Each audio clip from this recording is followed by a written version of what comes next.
Enfin, il bosse, il s'occupe des enfants. S'il a plusieurs femmes, il s'occupe de toutes ces femmes. Mais nous sommes au 21e siècle. Et on arrive, et puis du côté de l'Ouest, à l'étranger, aux États-Unis, au Canada, les conditions de vie font que souvent, c'est celui qui gagne plus d'argent qui va travailler et celui qui gagne moins d'argent reste à la maison. C'est une question d'adaptation. Mais l'idée originale de Dieu, c'était que l'homme soit le pourvoyeur. Le père est le pourvoyeur. Il s'occupe, il pourvoit à tout. Ça, c'est l'idée originale de Dieu. Mais tout ce qui n'est pas, tout ce qui est l'idée originale de Dieu, qui est perverti par l'homme, vient avec toujours des conséquences. Et donc, c'est pourquoi aujourd'hui, tu vois que l'argent est le problème. Sinon, le premier problème dans tous les couples, c'est l'argent. C'est l'argent, le premier problème. Le deuxième problème, c'est, on dira, c'est peut-être le problème d'infidélité. Le troisième problème, c'est le problème on appelle third party. C'est-à-dire qu'une troisième personne qui vient mettre sa bouche dans le mariage, ça peut être la belle-mère, le beau-père, ou bien un enfant qui est hors foyer, et l'homme se marie, et puis bon, l'enfant vient, ça peut être un petit problème aussi. Voilà. Mais le premier problème, c'est l'argent. Ok, l'argent. Alors, bien évidemment, quand on parle d'argent, alors, j'ai quand même une question que j'ai quand même envie de te poser, c'est celle de savoir, alors, est-ce que aussi le fait que, si par exemple dans le couple, le fait que la femme gagne plus que l'homme peut être aussi un problème? Parce que en vérité, si on parle du principe que le mariage c'est toi, c'est moi, on parle du principe que on crée une seule chair. Mais je vois parfois, et même moi j'ai grandi autour de ça, je voyais ça autour de... J'ai même vu le père de mon ami quand j'étais vraiment petit, qui a développé un complexe autour de ça, c'est-à-dire que sa femme gagnait plus que lui et malheureusement, il y avait toujours des problèmes à la maison. Mais d'après toi, est-ce que ça devrait véritablement être un problème dans le couple? Mais non. Si on parle du principe que l'argent de l'homme et la...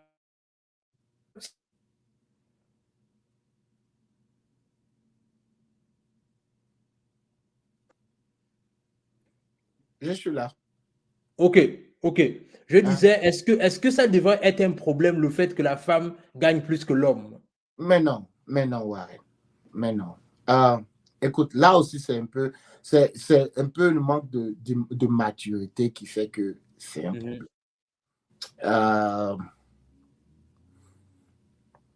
C'est la femme sage qui bâtit sa maison. La Bible dit. La femme, selon Proverbe 31, est une femme sage. L'idéal aurait été que l'homme gagne plus d'argent. Mais dans certains cas, par exemple, si ton épouse a été choisie par Dieu pour être la présidente de tout un pays, j'ai vu le cas du Libéria, il y a le cas de l'Allemagne, okay? Et puis il y a le cas d'un autre pays là-bas. Je crois qu'il y a 3 ou 4 comme ça dans le monde entier. Il y a des femmes qui sont CEO, il y a des femmes directrices d'entreprise. Moi-même, ma mère, celle qui m'a élevé, elle était directrice d'entreprise et elle faisait un peu plus d'argent que mon beau-père. La femme sage bâtit sa maison. Normalement, une autre définition du mariage, c'est que 1 plus 1 égale à 1. On fusionne pour être 1. Ce qui est à moi est à toi. Ce qui est à toi est à moi. On fusionne pour être 1. Donc, quand on est 1, on est solide. Mais la mauvaise éducation du mariage dit dans la vie des gens, fait que, bon, avec les intérêts personnels, on fait ce qu'on appelle séparation des biens parce qu'on n'a pas trop confiance en celui qu'on a marié. Voilà. Normalement, si la femme fait plus d'argent, ça ne doit pas du tout être un problème. Sa vie professionnelle ne doit pas lui donner le droit de voir son mari comme son employé. Parce que rappelle-toi une chose, l'homme vit du respect et de l'honneur. Et tout ce qui amène le manque de respect rabaisse l'homme. Or, en l'homme, Dieu a mis ce qu'on appelle son ego, son alter ego, son ego. Son ego, ce n'est pas son orgueil, mais son ego, c'est l'affirmation de qui il est. Et l'homme ne vendra jamais son ego. Si l'ego de l'homme est touché, alors tu l'as blessé, tu l'as humilié, tu l'as manqué de respect. Donc, la femme qui touche plus d'argent, qui va à manquer de respect, à parler mal à son époux, parce qu'elle fait plus d'argent et elle voit son époux comme en bas de lui, soit elle n'a pas la crainte de Dieu, soit elle n'a pas une bonne éducation, soit elle n'a pas d'intérêt à vouloir garder le mariage, soit elle n'a pas d'intérêt à vouloir protéger son mariage. Et quatrièmement, soit elle n'aime pas ses enfants. J'en ai vu, hein, j'en ai vu plein. J'en ai vu plein. J'en ai vu plein. OK? Et c'est un problème criard. J'en ai vu plein. Mais malheureusement, les gens n'ont pas une bonne éducation sur l'éthique du mariage. J'en ai vu plein. C'est malheureux. Voilà. Et donc, s'il y a des femmes qui nous écoutent ou bien qui vont nous écouter, si vous faites plus d'argent que votre époux, comprenez une chose, vous êtes venu en aide à un homme qui a une vision. Je connais des hommes pasteurs, des amis pasteurs qui n'ont pas assez d'argent, mais leur femme a beaucoup d'argent, mais elle soutient le ministère et les choses avancent. Ouais. OK? Je connais les femmes de directrices de société, puis le mari est policier. Mais j'ai vu aussi l'opposé, où la femme est pharmacienne, le monsieur est juste un instituteur d'État. Et c'est tout un problème. Où les enfants sont montés contre le père, il parle, il n'a rien, il est pauvre. Ce n'est pas beau. Parce qu'en ayant ce comportement, tu éduques mal ta fille. Ta fille va reproduire la même chose dans son foyer. Ouais. Voilà. Ouais.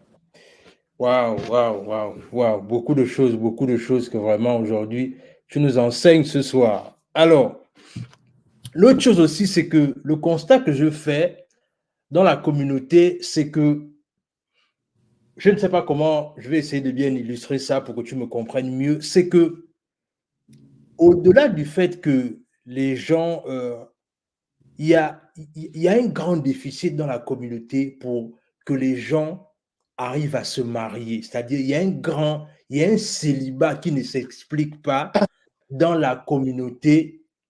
C'est-à-dire qu'on parle du principe que si on veut bâtir le corps du Christ, c'est déjà important d'abord de régler le problème du mariage d'abord, parce qu'on sait que parfois ça peut bloquer beaucoup de vies.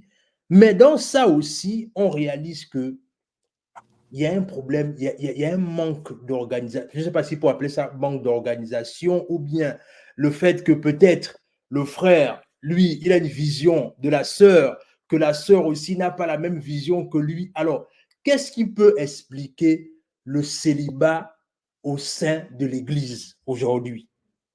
Qu'est-ce qui ne va pas? C'est un problème, que ce soit dans l'Église ou oui, bien évidemment. C'est un problème général.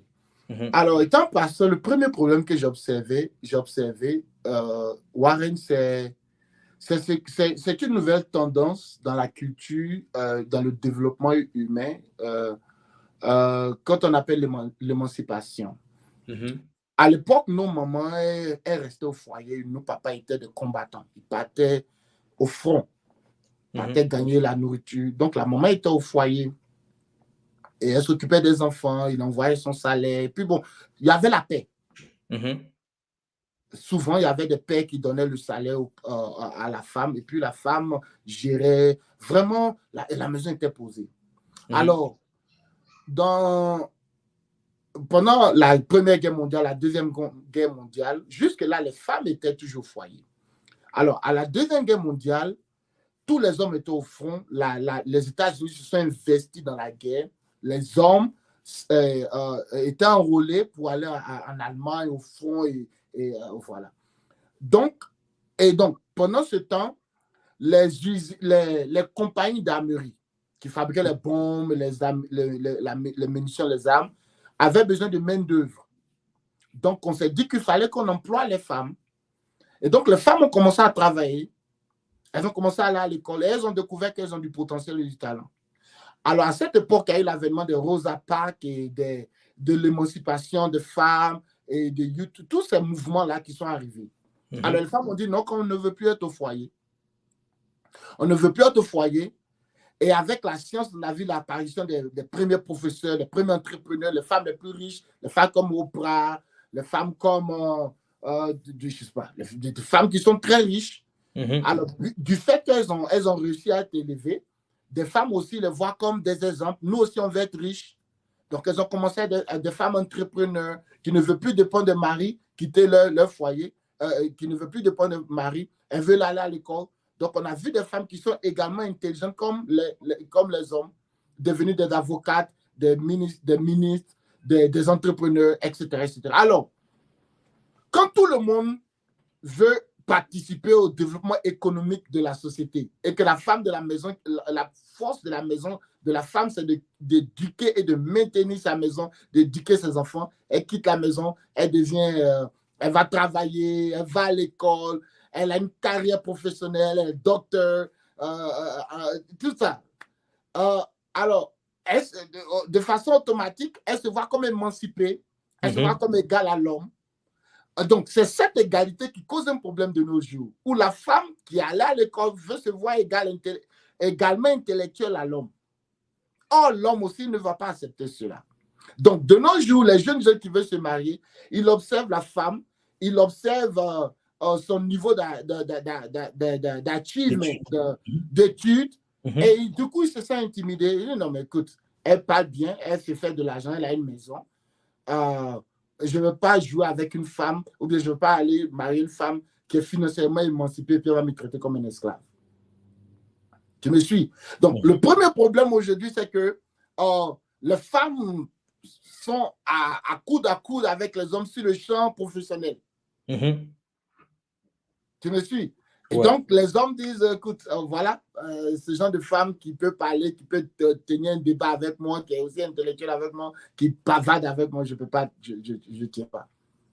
La deuxième chose, c'est aussi la peur. La peur. Les hommes de nature, la plupart des hommes ont peur de faire un mauvais choix. Pourquoi? Parce que soit il a une mauvaise expérience, soit aussi il en a vu. Il se dit, non, non, les femmes de nos jours, je ne peux pas. Il faut avoir peur, les femmes, OK? La troisième chose, disons quatrième chose, c'est que l'homme est à la recherche de quelque chose que la femme ne connaît pas.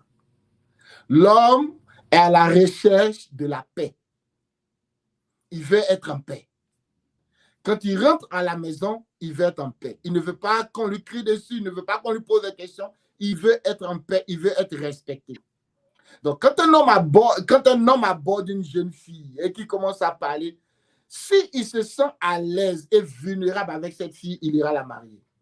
Écoutez, un homme sait avec qui coucher et un homme peut coucher avec n'importe qui, mais il sait qui va marier. Il sait automatiquement. Donc, l'homme a la recherche de paix. Si un homme sent qu'avec une jeune fille, il a la paix, peu importe qui elle est, il va se marier. L'autre raison pour laquelle aussi les hommes ne veulent pas se marier, c'est qu'ils ne se sentent pas prêts. C'est misérable pour un homme de se sentir indésirable ou bien désiré dans la société. Ils ne sentent pas qu'il est en train de jouer un rôle. Ils ne sentent pas qu'il n'a pas, il connaît pas son appel, il ne connaît pas son désir, il ne connaît pas, il tâtonne encore dans la vie. Il se cherche, les Ivoiriens disent souvent, il se cherche. Quand un homme est en train de se chercher, il ne voudra pas prendre une femme pour mettre sur son dos jusqu'à ce qu'il se sente prêt. Quand je dis prêt, je veux dire prêt au niveau mental, carrière, financier. Tu me suis? Donc, un homme, j'en ai rencontré plein, j'ai dit, tu veux te marier? Il dit, non, non, non, je ne me sens pas prêt. Je peux coucher avec elle, je peux aller avec elle, on peut sortir, mais je ne veux pas la marier maintenant. Mais pourquoi je ne veux pas la marier? Elle est prête. Non, je ne me sens pas prêt parce que je veux avoir ça, je veux avoir ceci, je veux avoir ça, je veux avoir ça, je veux avoir une... Mes objectifs ne sont pas encore atteints. Alors, si mes objectifs ne sont pas atteints, je ne peux pas envoyer une femme dans la galère. Pour la petite histoire, j'étais au lycée et puis mon épouse, elle me dit, mais écoute, on fait ça quand? Donc, j'ai des frères, des amis qui m'appellent, mais écoute, mais depuis tu la maries pas, ça fait 1 an, tu la maries pas. Et donc, elles disent à ma fiancée à l'époque, non, non, non, mais tu ne te maries pas. Mais... Et donc, puisqu'elle sent la pression du dehors, elle vient vers moi. Donc, au moment Désiré m'envoie, elle me parle, je dis, bon, écoute, je ne me sens pas prêt.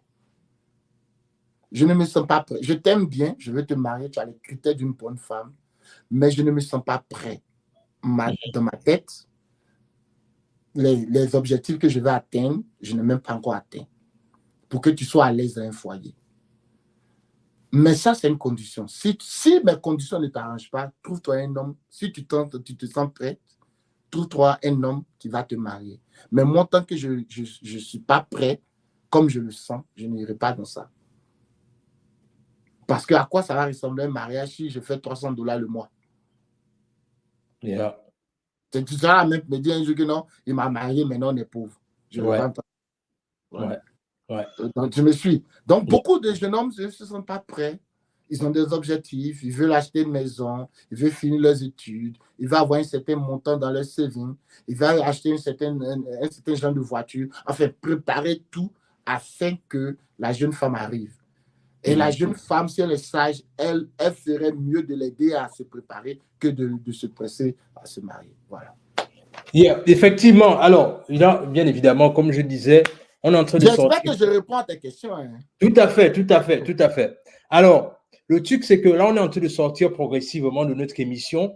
Alors, tu dis quelque chose de très important vers la fin, là où tu dis en fait que... Alors, la vérité, c'est qu'il y a beaucoup de femmes, la plupart du temps, et là aussi, on peut voir ça avec les hommes, c'est que il y a des hommes qui veulent d'abord, comme tu disais, tout avoir avant de finalement se marier. Mais est-ce que quelque part, ce n'est pas un danger? Puisque dans la mesure là où, par exemple, imagine-toi, tu as checké toutes tes boxes en disant que, OK, j'ai déjà ma maison, j'ai déjà mon saving, j'ai mon compte en banque et tout, et tout, et tout.